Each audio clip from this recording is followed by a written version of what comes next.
Everybody, it is Kirsten and Julie over here at Moving Forward Properties and Katie's House Foundation.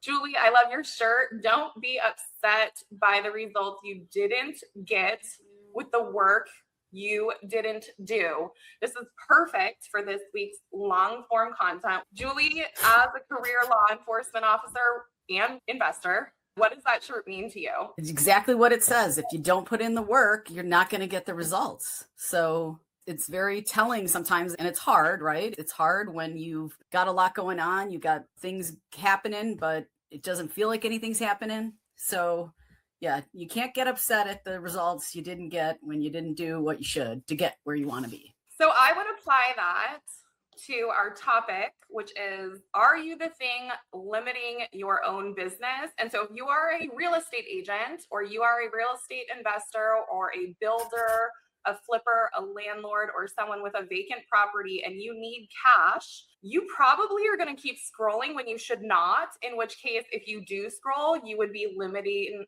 your ability to get easy money from us. And I was thinking about that last night. The people who unsubscribe from us, not on YouTube, because people are subscribing to like all of our stuff, but if we send out a text message to people and they reply with stop, I always think about how I feel lucky that I listen to people, because I don't want to limit my life. There's just so much noise in the world these days. And so it's very easy to just be like, stop, unsubscribe. I don't want to know about that. They're trying to sell me something.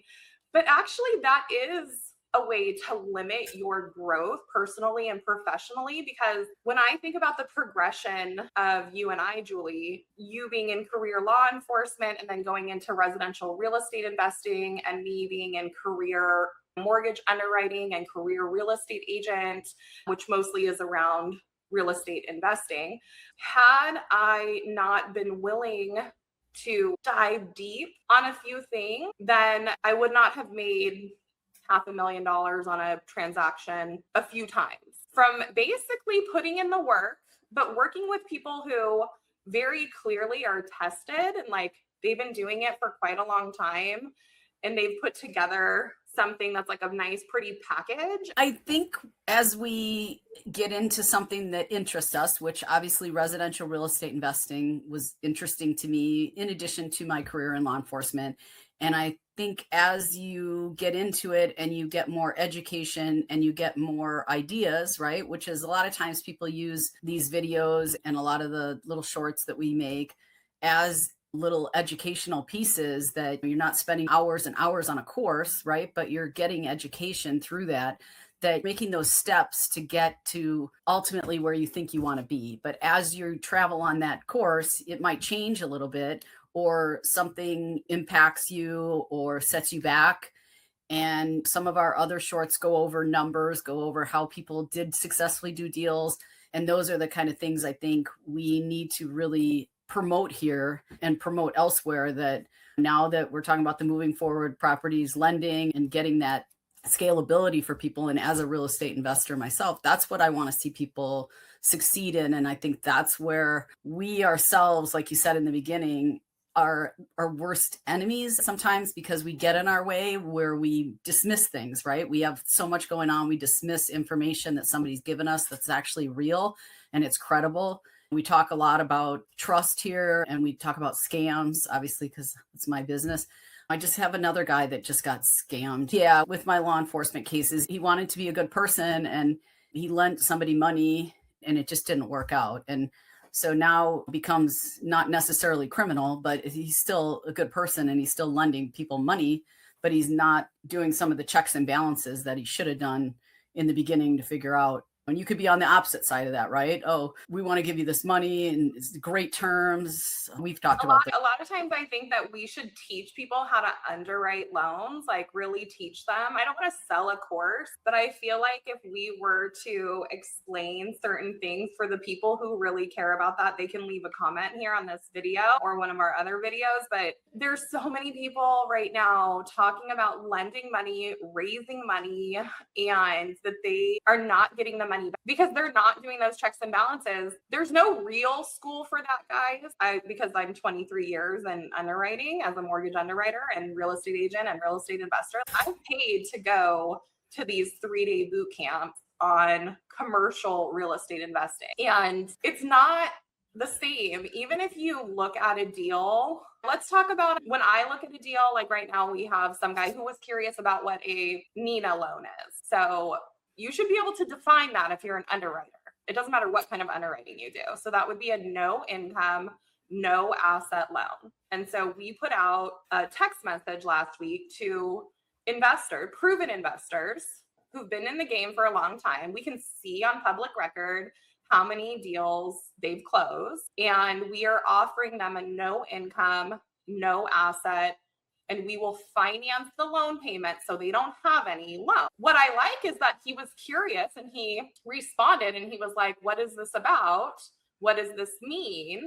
And now here we are giving him that loan. And he's not going to have loan payments. It's 2 different new construction deals for about $1 million each one of them. And he won't have loan payments for over 12 months on either one of them. I think one was 16 months and the other was 14 months. And they're 2-year terms. So he can build those houses. He has to do a tear down, I think, on one. But I'm just saying, it's interesting that people are raising money or lending their own money, but they have not clearly identified how to get the money back or to go about that. What do you think, Julie? That goes hand in hand with you can't get results when you don't really know what you're looking for in results. All they're looking at is a number on a piece of paper for interest and what they're going to get. They're not looking at, is this person able, or what is standing behind that loan, that person that's doing that project even, or that real estate investment. If you're looking at doing landlords and doing something as a landlord with the property, renting it out and looking into and knowing what numbers to look for or what actual area you're in. There's different kinds of things for people to get involved in. And I think when we get into something and we see something shiny and we go after it, we don't always talk to somebody who really is going to tell you the truth. And I think on this channel, we've always been upfront with people, and we don't. Same thing as you book a 15-minute call with us and you talk to us and you give us your deal.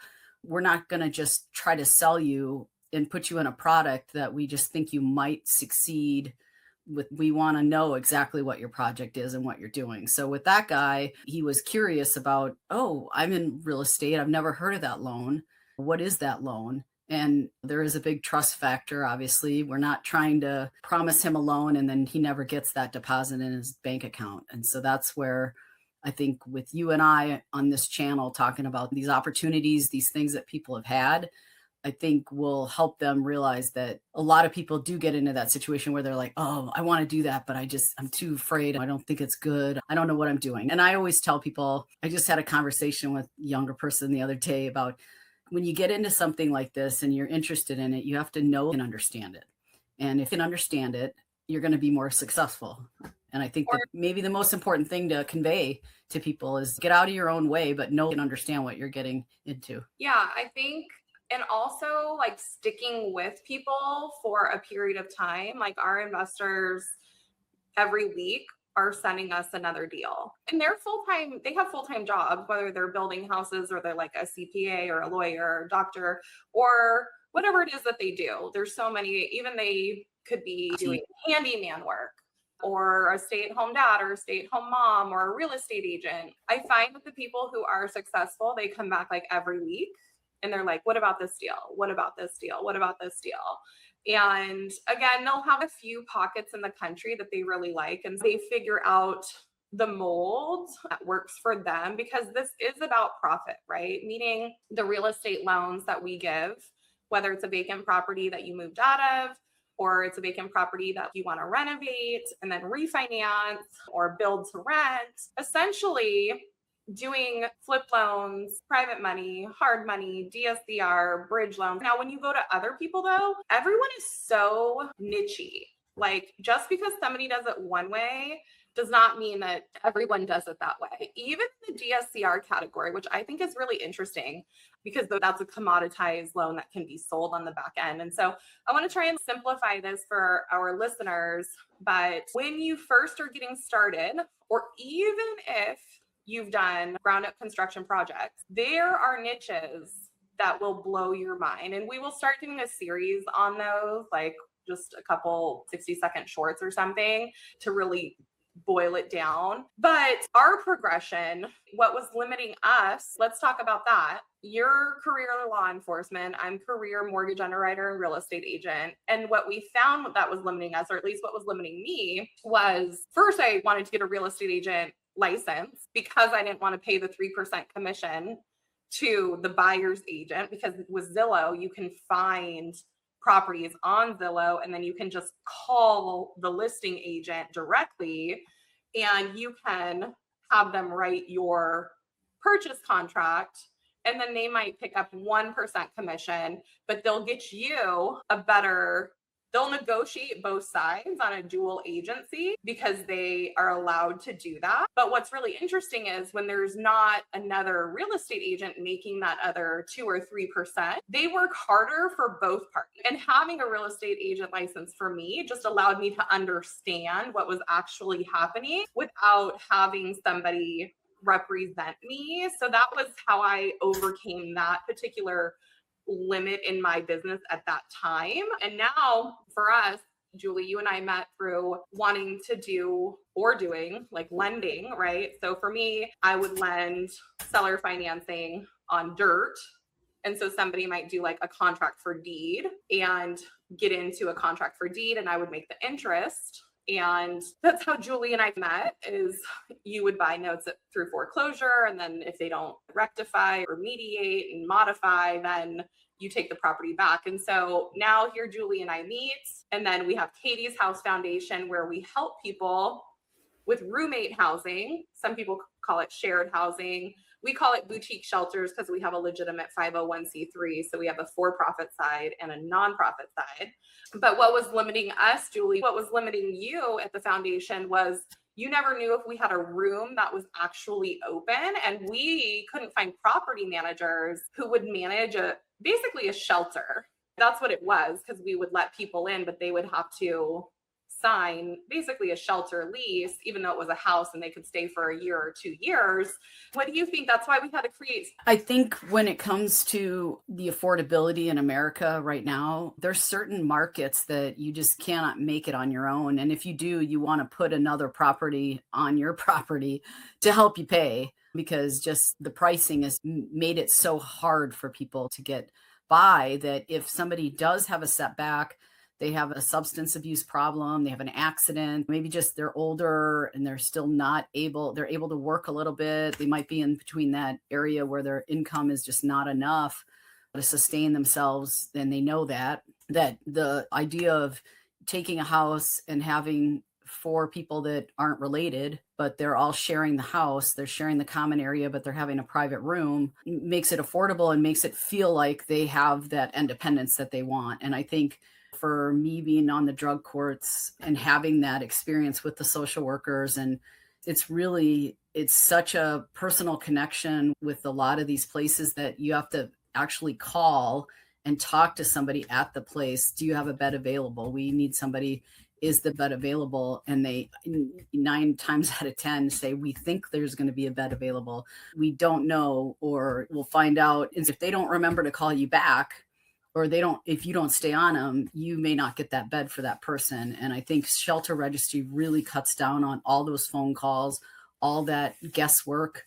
And there's been other documentaries and other things that have come out that people have a relative that they're trying to get into a substance abuse program and they just can't find a place for them to go. And I think that's why we came up with this idea to put this out there, kind of like a Airbnb for where can I go when I don't have a place to go. And even now, what's limiting us at shelterregistry.com is that we need to talk about it more, because people just we couldn't say it enough to get 3 million people or billion people. It could be a global phenomenon, really, as far as curing homelessness, because of the continuum of care. And so the continuum of care, that's where, let's say that you are a teenager and you don't have someone to co-sign for you to get an apartment or rent a 1-bedroom. Maybe you don't even have $500 for the first month's deposit and $500 for the first month's room rent.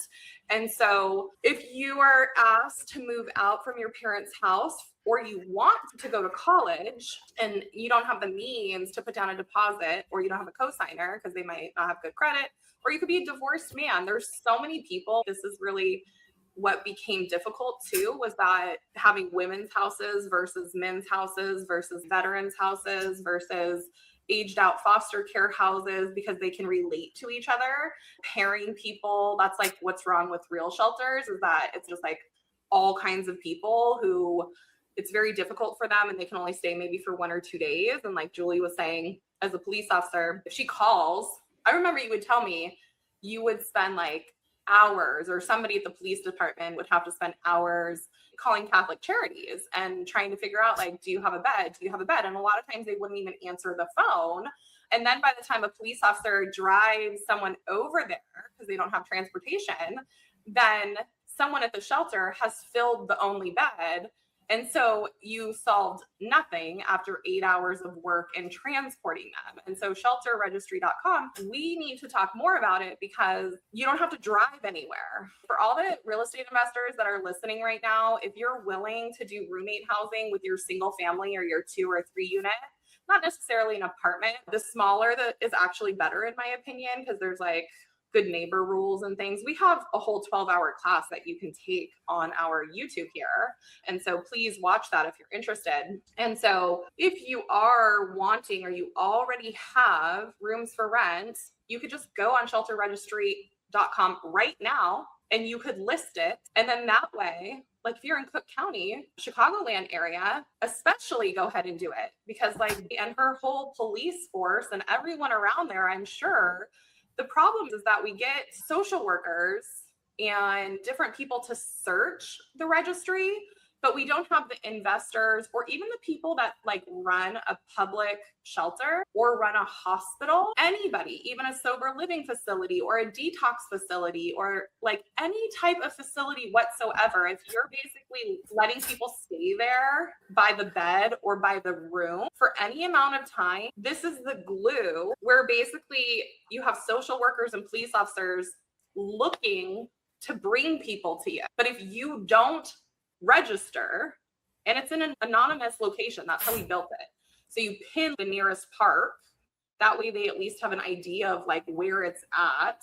But then they have to send a photo, or the person has to send a photo of them, and that hits the desk. So that way the person at the hospital or the sober living or whatever kind of facility it is can go, okay, this is the person. I'm going to respond to them and say, we will take you. Can you show up today at 4 p.m.? And if it's a police officer helping or a social worker, hopefully they can work that into their day or something, or get them on a bus, and then they can get there by that time versus somebody else at the shelter or the hospital.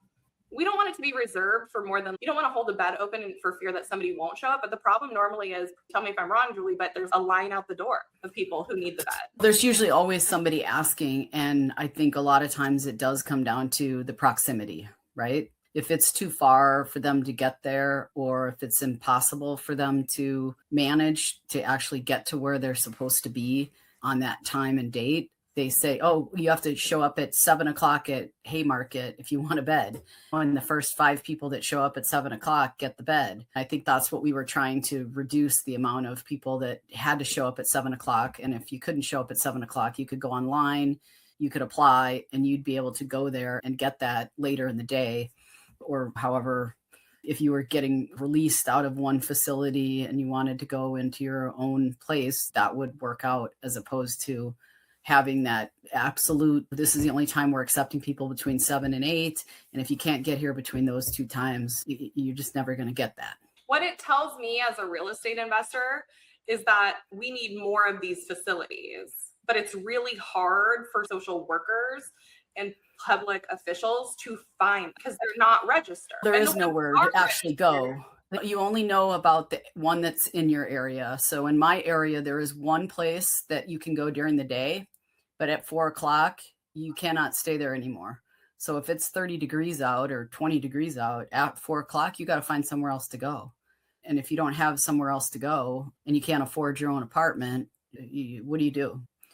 You saying that there's one place, because that's the place everyone knows. Same thing here in Kalamazoo City or in San Diego or any place, major place. There's always that one spot that kind of everyone knows that's always full. What I was going to say about the continuum of care, though, is like when people actually do get in, even if it's for a day or 2 days, and they get themselves cleaned up, let's say they get themselves a better job or a job, but then they have to exit because they can only stay for 2 days because they want. Why do you think, in law enforcement, what's been your experience with public shelters? Obviously, at hospitals, you and I have talked about they've been there for 2 weeks and now they have to exit them because they're better. Yes. The hospitals really have it hard now too, because especially in my area, we've had a couple that would normally house many beds just have to close because of finances. So we don't have as many beds available, period. So the hospitals really have to cut back on what, and that's where we have this registry to send out to say, hey, beyond these emergency care, here's something that's more permanent for people and it is affordable. Yeah. You were saying the hospitals have to stop doing what? Because of finances, some of the hospitals, their beds have been cut down, or they've actually shut down a section of the regular everyday mental health care facility is gone. So now you're sitting at, you're only having emergency care. And after that emergency care, they need somewhere to go. It's kind of like the whole Section 8 voucher program that came out. It's no longer here. This is the facility at the hospital. This is where you go get your care. And then you can stay there for an extra week. You can't do that anymore. You got to go out and find your own. And that's a lot of times, especially in these warmer climates where you're talking about San Diego. So those warmer climates, they just are out on the street, and the prices there are so high that even the average person that makes 6 figures can barely afford where they're living. So you can't imagine just working at a regular job that's a service job is not going to cut it to make a full payment for yourself for an apartment. So that's where the sharing comes in, right? Yeah. And I would even say that I've been running the numbers here in Arizona on how much things are renting for and versus how much the rooms for rent or a 1-bedroom go for. And if you arbitrage a rental with a 501c shelter, like one of our leases, where you can exit them and the police can come and remove them if they're not sober or if they didn't pay or if they're being a nuisance. There's no landlord tenant rights in that case because it's a shelter. It actually does cash flow, and it cash flows pretty healthy. But that was one of the things that limited us, was having to do it simultaneously, where you have this house with beds or rooms, but how do you let the neighborhood know? And you don't want to do it where people come and think that it's going to be a bad house. Some people tend to think a group home is going to be bad for the neighborhood. And so that's why putting it on Craigslist with the address actually could backfire, or in a community group could backfire versus being anonymous on shelterregistry.com. So I think we just need to continue this conversation, especially with the mayors talking about homelessness and wanting to have people move out to the middle of the desert or the woods to get rehabilitated. Because what's really interesting about that we found is that the house has to be within walking distance or a reliable bus system for them to work at McDonald's, because when they are feeling healthy and mentally able, they want to earn money.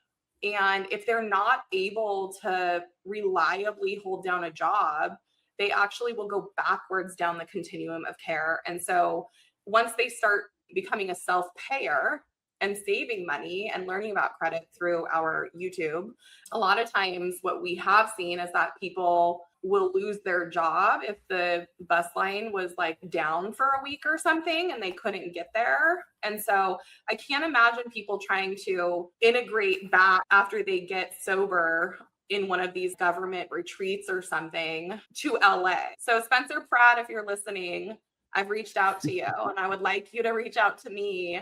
Also, Anatomy of a Dream, that's a YouTube channel. I reached out to them because they talk about helping people basically fulfill their dreams. And so it is very complex. And Julie and I have been living this for almost 5 years now on the nonprofit side. It can be solved. It's not hard. It's just a matter of having certain people who like you said, they know and understand that little sliver. And if you put 10 of those slivers together, you have a path to success that works like backwards or forwards on the continuum, up or down. So yeah, let's continue this conversation next week. We are over our time. We were trying to keep it a little bit shorter, but for people that are still here, we hope that you will watch our long form next week. And for everyone else who likes the short form, continue to watch, because we know that we've been talking a lot about getting cash out of your properties because people need cash. They're suffering right now. They really need a loan. Don't wait until it's too late, guys. We don't care about how many debts you have on your credit report, but we do care about the condition of the property. If we do a one type of loan at 5% versus another type of loan that's higher if the condition of the property is not as good, or like whatever the deal is. But we want to give people money. We want to make sure people are making money if they're in a situation to do so, as far as leveraging real estate and our loans. Or if you're like homeless, please continue to watch too, because obviously Shelter Registry and Katie's House Foundation. I'll tell you, Julie, yesterday I talked with one of our interns. We are working on a program that I need to run by you as the interim CEO to help people even more. It's super cheap. It's going to be something to help real estate agents hire content creators for $1,000 a month or $800 a month and get really good content. But it also helps people learn how to do these content through our foundation. We need people to be able to make money and move up the continuum of care to eventually be a self-payer in an apartment. And then hopefully they can eventually buy a house and have a family or move on and up with their life. Julie, you have anything else for today? No, I think we covered a lot of good topics here. myportfolioloan.com, and you can subscribe. Keep watching. Get more and more great content here. Awesome. We'll talk to you next week. All right. Bye.